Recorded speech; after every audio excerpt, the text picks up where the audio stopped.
الحمد لله رب العالمين والصلاة والسلام على خاتم النبيين أما بعد فأعوذ بالله من الشيطان الرجيم بسم الله الرحمن الرحيم. Mes chers frères en islam, répétez à haute voix après moi. As-salatu was-salamu alayka ya Rasulallah wa ala alika wa ashabika ya Habiballah. As-salatu was-salamu alayka ya Nabiyallah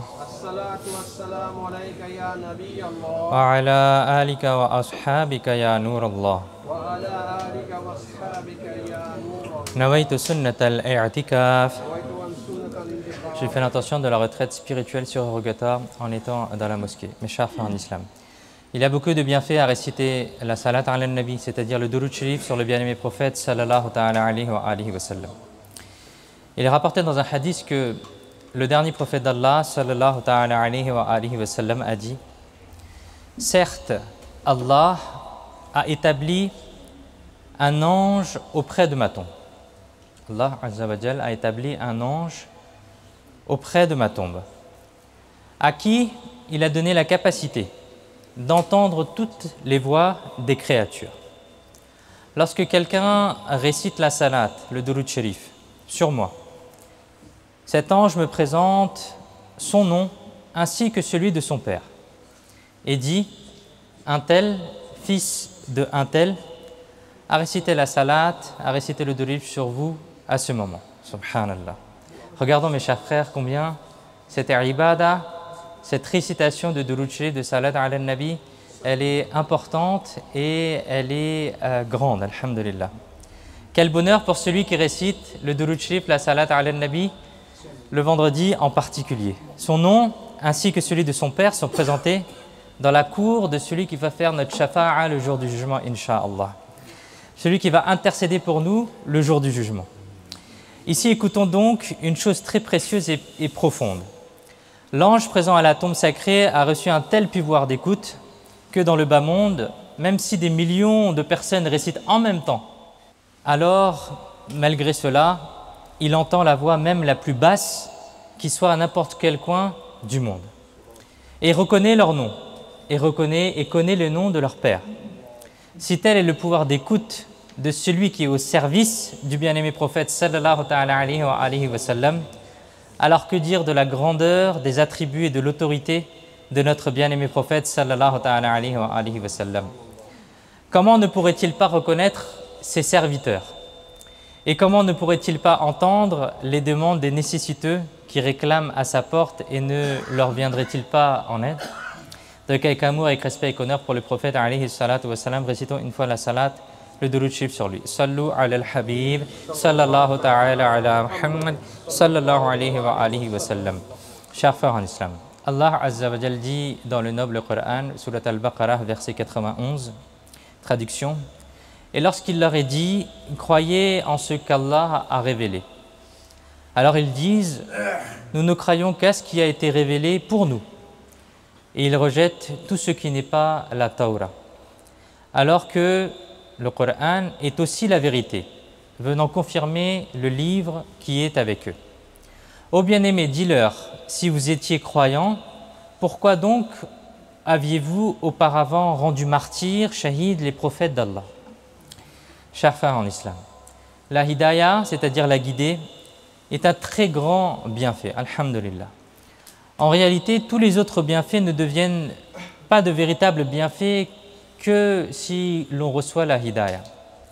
Si la hidayah, la guidée, n'est pas accordée, même les bienfaits deviennent un fardeau. Allah Azza wa Jal, il dit dans le noble Coran, Surat al-Baqarah, verset 38, traduction: ceux qui suivront ma hidayah n'auront aucune crainte et ils ne seront pas affligés, ils ne seront pas attristés. Ce n'est qu'en recevant la hidayah, la guidée, qu'une personne peut devenir digne du paradis. Regardons. Pharaon a reçu le trône, mais il n'a pas reçu la hidayah. Il a été détruit et anéanti. Nimrod a reçu le pouvoir, mais il n'a pas reçu la hidayah, la guidée. Alors il a péri. Qarun a reçu la richesse, mais il n'a pas reçu la hidayah, la guidée. Il a été englouti dans la terre avec sa fortune. Abu Jahl a reçu la chefferie, il était le chef des gens de Mecca. mais il n'a pas reçu la hidayah, il n'a pas reçu la guidée. Il est devenu pour toujours digne de l'enfer. Qu'Allah Azza wa Jal nous en protège. D'un autre côté, regardons Sayyidina Bilal radiyallahu ta'ala anhu. En apparence, il était un esclave dans ce bas monde, mais il a reçu la hidayah dans son cœur et il est devenu le chef de ceux qui viendront jusqu'au jour du jugement. Il est devenu un exemple pour tous. Sayyidina Uwais al-Qarani radiyallahu ta'ala anhu n'était pas roi dans le bas monde, mais il portait la hidayah dans son cœur. Le bien-aimé prophète sallallahu ta'ala alayhi wa sallam lui a transmis le message suivant. Uwais, prie pour ma umma.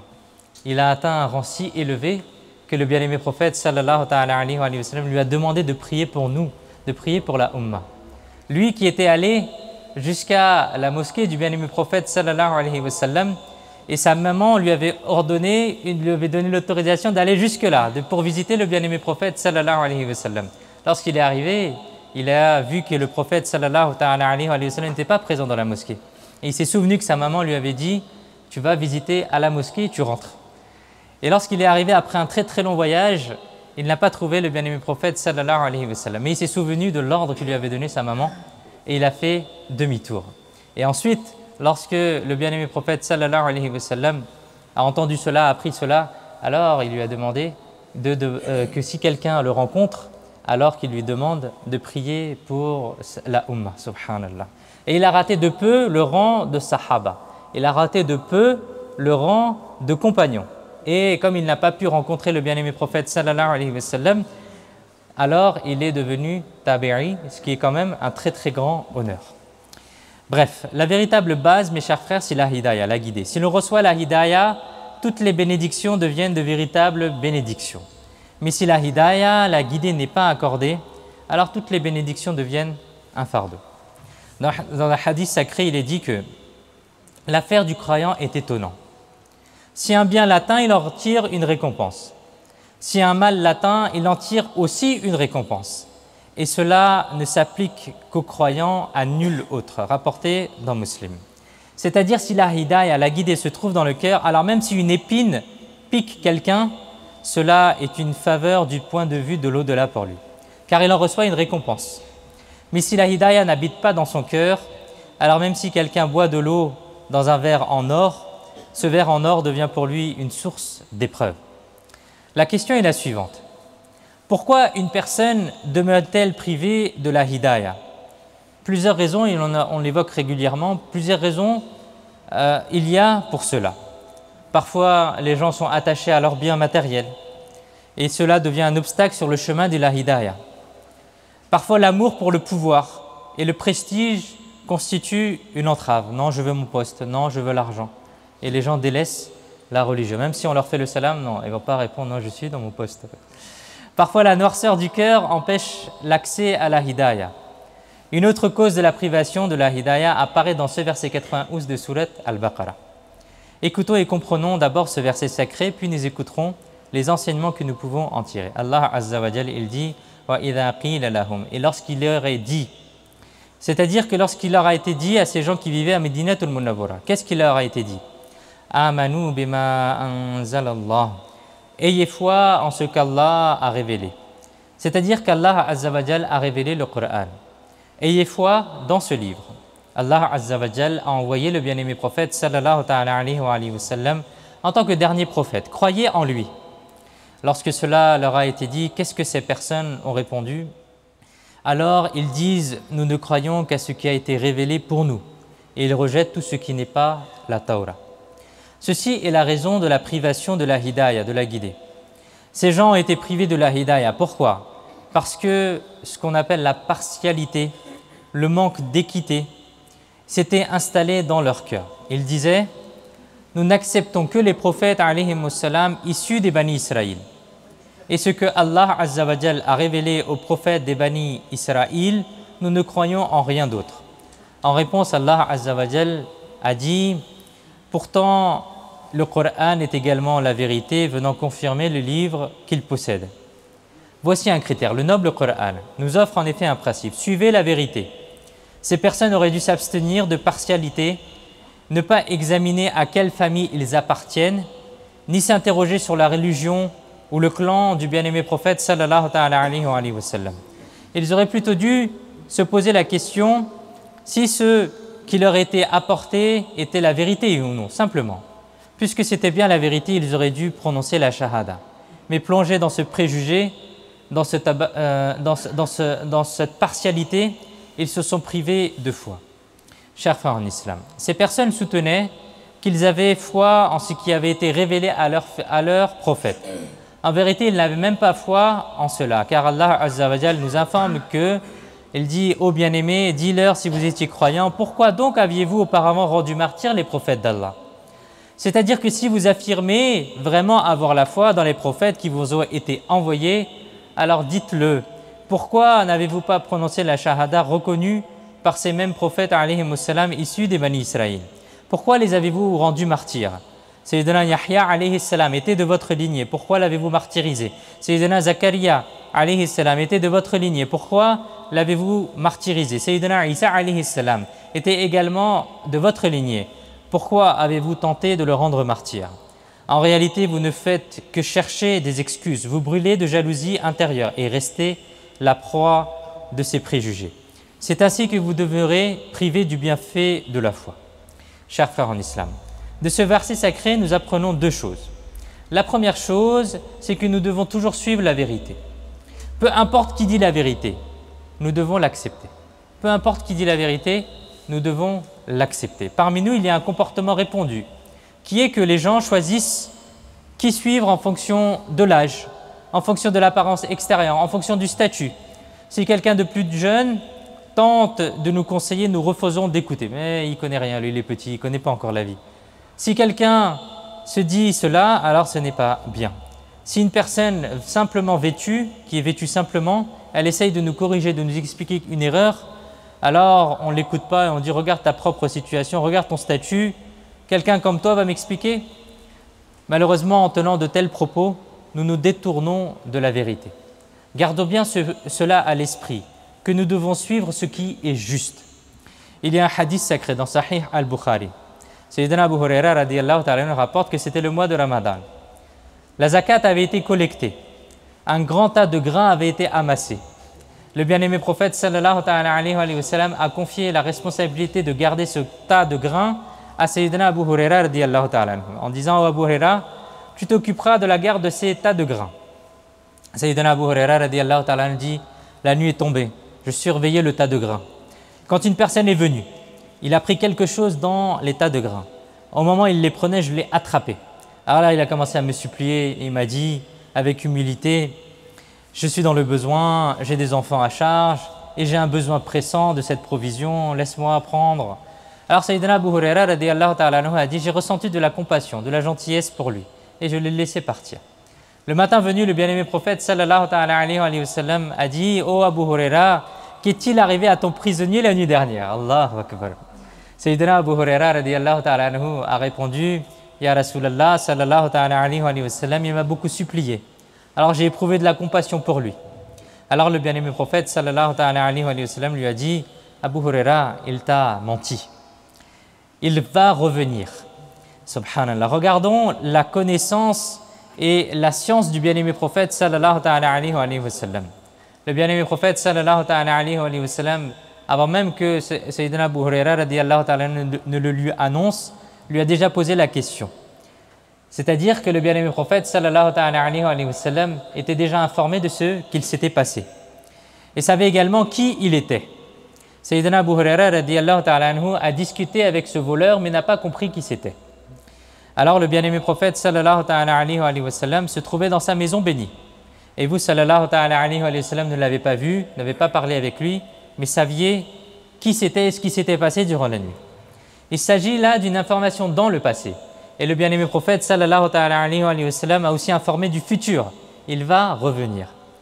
Allahu Akbar. Bref, Sayyidina Abu Huraira radiyallahu ta'ala anhu rapporte que la nuit suivante, ce voleur est revenu. Il a de nouveau voulu emporter des grains. Et je l'ai encore attrapé. Et cette fois encore, il m'a supplié. Et j'ai ressenti de la compassion pour lui. Lorsque le matin est arrivé, le bien-aimé prophète sallallahu ta'ala alayhi wa sallam a reposé la question. « Oh Abu Huraira, qu'est-il advenu de ton prisonnier ?» Sayyidina Abu Huraira radiyallahu ta'ala anhu a répondu « Ya Rasulallah sallallahu ta'ala alayhi wa sallam, Cette fois encore, j'ai eu pitié de lui, je l'ai relâché. Alors le bien-aimé prophète sallallahu ta'ala alayhi wa sallam a dit « Sache qu'il t'a menti et qu'il va revenir. » Allahu Akbar. Sayyidina Abu Huraira radiyallahu ta'ala dit « Comme je le savais avec certitude qu'il reviendrait. Alors la troisième nuit, je suis resté très vigilant. Dès que ce voleur est arrivé, je l'ai encore attrapé. Et je lui ai dit « Aujourd'hui, je ne te laisserai pas repartir. Je t'emmènerai dans la cour du bien-aimé prophète sallallahu ta'ala alayhi wa sallam. » Cette fois, le voleur a dit « Oh Abu Huraira, si tu me laisses partir, je vais t'enseigner une chose utile. » Alors Sayyidina Abu Huraira radiyallahu ta'ala a dit « Dis-moi c'est quoi ?» Alors il a dit « Lorsque tu t'allonges sur ton lit la nuit, récite la ayatul kursi. Allah Azza wa Jal te protégera et éloignera Shaitan de toi jusqu'au matin. » Sayyidina Abu Huraira radiyallahu ta'ala a dit « Après avoir entendu ces paroles, je l'ai de nouveau relâché. Au matin, je me suis rendu dans la noble assemblée du bien-aimé prophète sallallahu ta'ala alayhi wa sallam. Et le bien-aimé prophète sallallahu ta'ala alayhi wa sallam a encore demandé « Oh Abu Huraira, qu'est-il advenu de ton prisonnier ?»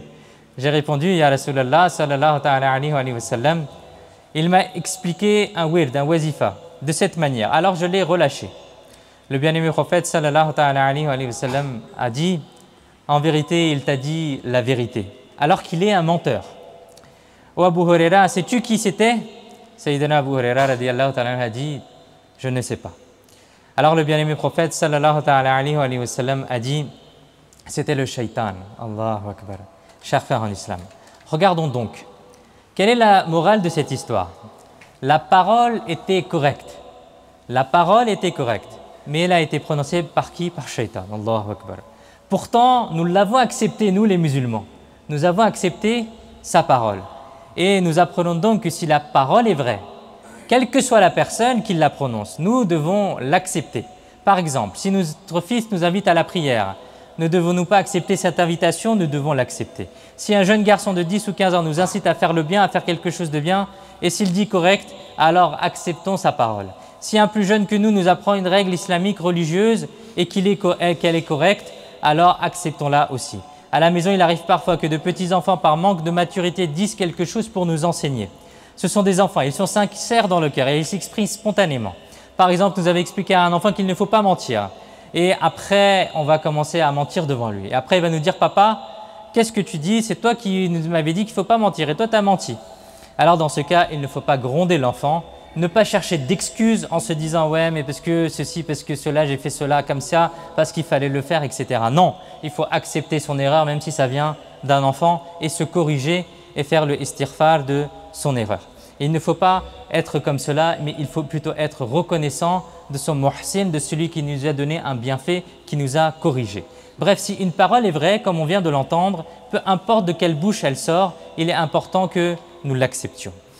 Le compagnon du prophète sallallahu ta'ala alayhi wa sallam, Sayyidina Abdullah ibn Mas'ud radiyallahu ta'ala anhu a dit « Parmi les plus grands péchés auprès d'Allah, il y a également ceci, lorsque l'on dit à quelqu'un « Crains Allah », il répond de l'avant « Occupe-toi de toi ». Un homme comme toi va-t-il me donner un ordre? Allah, Allah. Rendons-nous compte. Il s'agit d'un péché extrêmement grave. Parmi nous, certaines personnes sont devenues habituées à ces paroles-là. Certains, avec audace, disent à celui qu'il l'appelle à la droiture, qu'il l'appelle à la bonne action, « Va, occupe-toi de tes affaires ». Ne vous fais pas la morale. Et ceci est un grand péché. Notre honorable mère, Sayyidatuna Aïcha Siddiqa Tayyiba Tahira radiyallahu ta'ala anha rapporte qu'un jour, le bien-aimé prophète sallallahu ta'ala alayhi wa sallam a dit « Savez-vous qui s'empressera vers l'ombre du arsh d'Allah le jour du jugement ?» Les honorables compagnons alayhim wa ridwan ont répondu « Allah et son messager savent mieux ». Le bien-aimé prophète sallallahu ta'ala alayhi wa sallam a dit « Ceux qui, lorsque le droit leur est accordé, l'acceptent. Ceux qui, lorsque le droit leur est accordé, l'acceptent. » Bref, si une parole est vraie, peu importe, et l'explication de ce hadith dans Miratul Manajih, il est dit que l'indécence est que ces personnes, lorsque quelqu'un leur expose la vérité, l'acceptent et reconnaissent le bienfait de celui qui leur a transmis cela. Ils ne prouvent aucune honte à l'accepter. Ces personnes atteindront rapidement l'ombre du arsh d'Allah. Qu'Allah Azza wa Jal nous accorde la capacité de mettre ses commandements en pratique et qu'Allah Azza wa Jal fasse que nous puissions accepter la vérité et l'appel à la droiture Amin bijahi khatam an-nabiyyin sallallahu ta'ala alayhi wa alihi wa sallam. Sallu ala al-habib sallallahu ta'ala ala Muhammad sallallahu alayhi wa alihi wa sallam. Chers frères en islam, accepter la vérité est une chose. Mais d'un autre côté, de qui devons-nous apprendre la religion? Cela est un autre point. Lorsque quelqu'un nous invite à accomplir une bonne action, si cette action est véritablement une invitation à faire une bonne action, alors nous devons l'accepter. Mais cela ne veut absolument pas dire que nous devons apprendre la religion de n'importe qui. La question d'apprendre la religion est spécifique et celle d'accepter l'appel ou bien l'appel à la droiture en est une autre. Par exemple, dans le fiqh hanafi, chez nous, la barbe, elle est wajib, elle est obligatoire.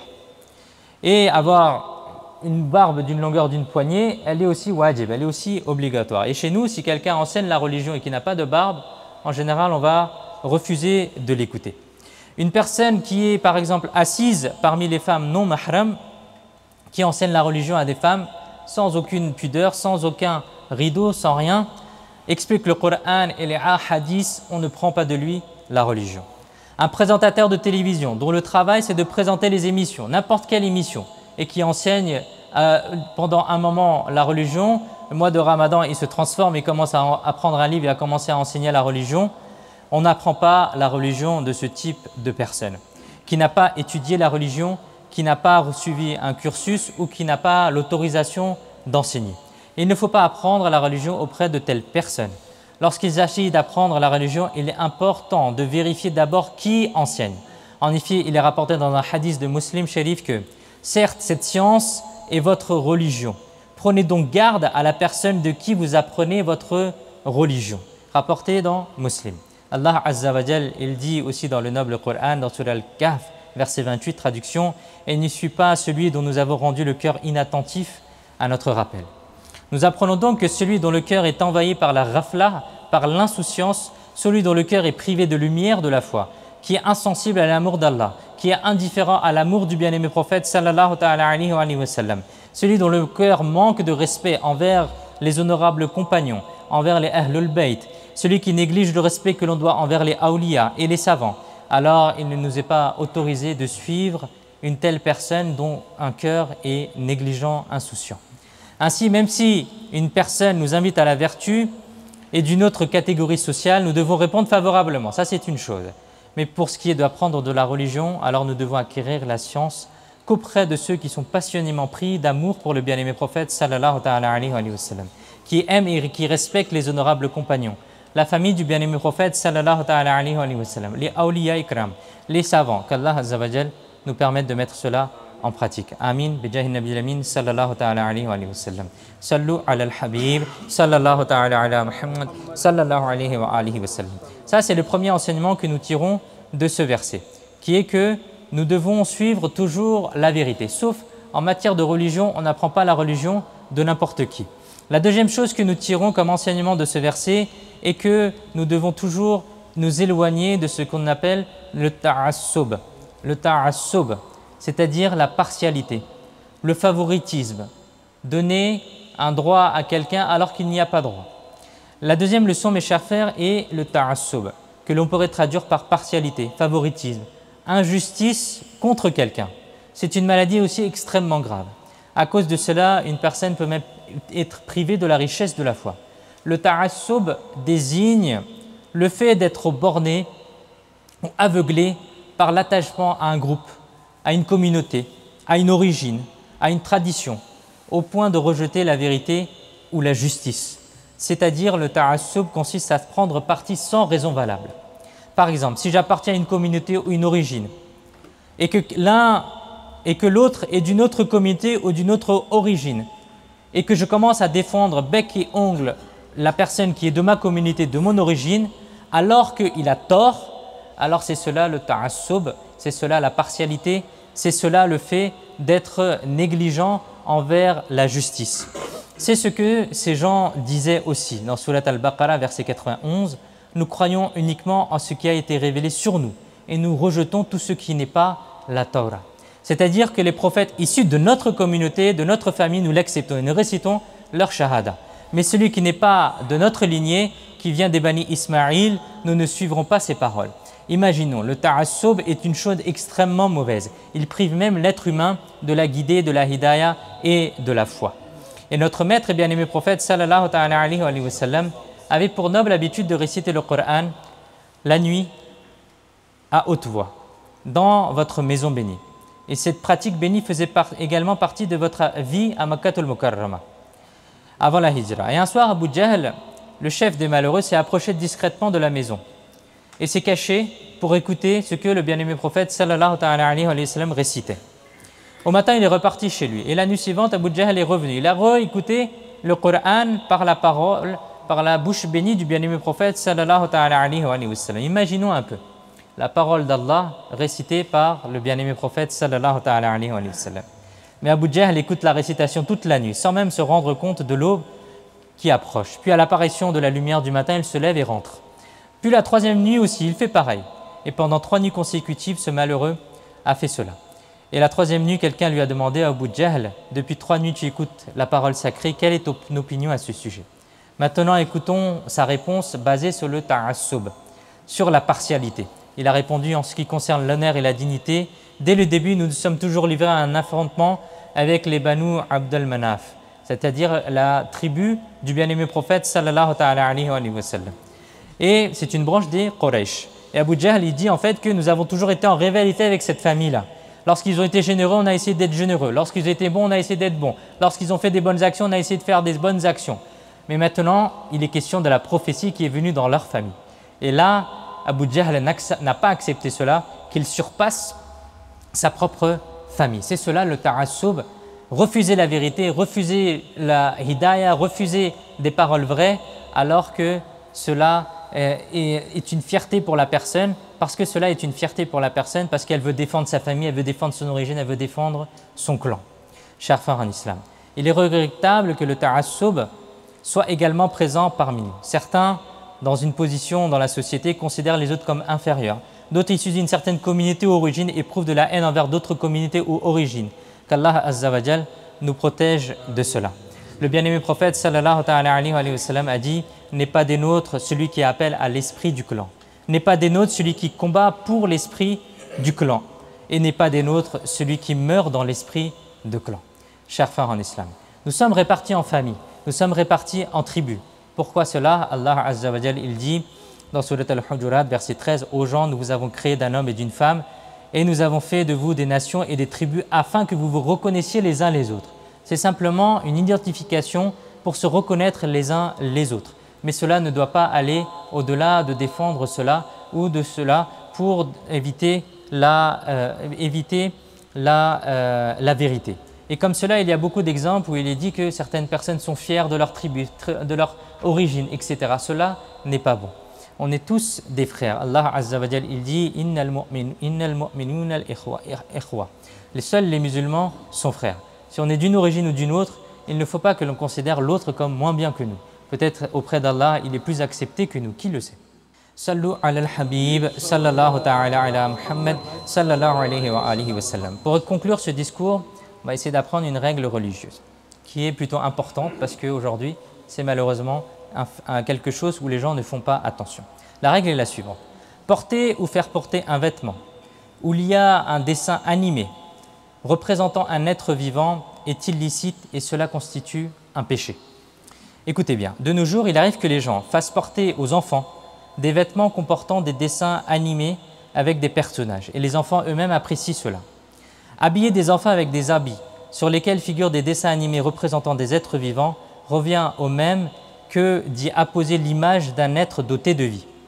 Toute représentation d'un être vivant dont le visage est visible et dont les dimensions sont telles que posées au sol, on distingue clairement le visage, alors cela rend illicite et fautif le fait de porter ou d'avoir fait porter un tel vêtement à quelqu'un.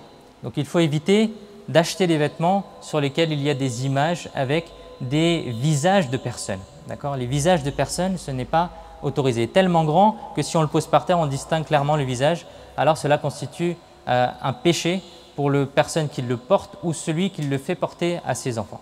Qu'Allah Azza wa Jal nous permette d'appliquer les règles islamiques correctes et de les mettre en pratique. Amin. Bijahin Nabil Amin. Sallallahu ta'ala alayhi wa sallam. Sallu ala al-habib. Sallallahu ta'ala ala Muhammad. Sallallahu alayhi wa sallam. ah